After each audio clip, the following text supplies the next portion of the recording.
కొణిదెల పవన్ కళ్యాణ్ అమ్మ కడుపున ఆఖరివాడిగా పుట్టిన అందరికీ మంచి చేయాలి, మేలు జరగాలి అనే విషయంలో ముందువాడుగా ఉంటాడు. తన గురించి కంటే జనం గురించి ఎక్కువగా ఆలోచించే మనస్తత్వం నా తమ్ముడు కళ్యాణ్ బాబుది. ఎవరైనా అధికారంలోకి వచ్చాక ప్రజలకు ఏదైనా చేయాలనుకుంటారు. కానీ కళ్యాణ్ తన సొంత సంపాదనని కౌలు రైతులు కన్నీళ్లు తుడిచేందుకు ఖర్చు పెట్టడం, సరిహద్దు దగ్గర ప్రాణాలొడ్డి పోరాడే జవాన్ కోసం పెద్ద మొత్తం అందివ్వటం, అలాగే మత్స్యకారులు ఇంకా ఎందరికో తాను చేసిన సహాయం చూస్తుంటే ఇలాంటి నాయకుడు కదా జనాలకు కావాల్సింది అనిపిస్తుంది. ఒక రకంగా చెప్పాలంటే సినిమాలోకి తను బలవంతంగా వచ్చాడు, రాజకీయాల్లో మాత్రం ఇష్టంతోనే వచ్చాడు. ఏ తల్లికైనా తన కొడుకు కష్టపడుతుంటే గుండె తరుక్కుపోతుంది.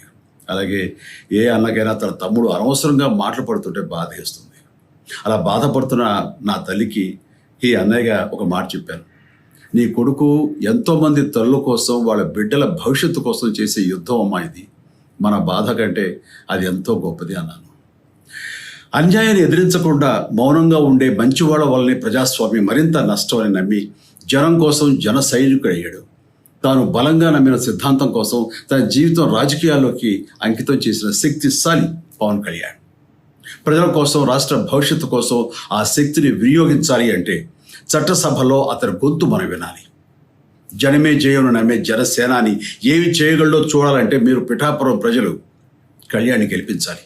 మీకు సేవకుడుగా, సైనికుడుగా అండగా నిలబడతాడు. మీకోసం ఏమైనా సరే కలబడతాడు, మీ కళ నిజం చేస్తాడు. పిఠాపురం వాస్తవ్యులకు మీ చిరంజీవి విన్నపం. గాజు గ్లాసు గుర్తుకి మీ ఓటు వేసి పవన్ కళ్యాణ్ని గెలిపించండి. జై హింద్.